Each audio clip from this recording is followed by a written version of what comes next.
എന്നെ ഒറ്റയ്ക്ക് ഇവിടെ വിട്ടിട്ട് പോവോ?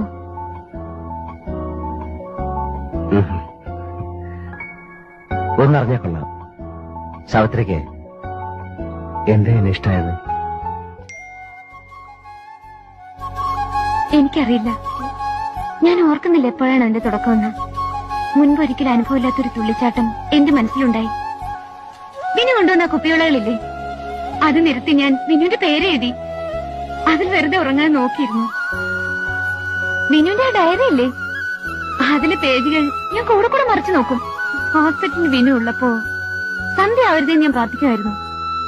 വീട്ടിൽ രാത്രിയായ വെളുക്കാനുള്ള വെപ്രോളായിരുന്നു എനിക്ക്. വിനുവിനറിയോ, ക്ലോക്കിന്റെ സൂചി തിരിച്ച് നേരം വെളുപ്പിച്ച് ഞാൻ നോക്കിയിട്ടുണ്ട്. ഞാൻ ആലോചിച്ചു, എന്താ എനിക്ക് ഇങ്ങനെയൊക്കെയെന്ന്. ഒന്നുകിൽ I was a stupid girl, അല്ലെങ്കിൽ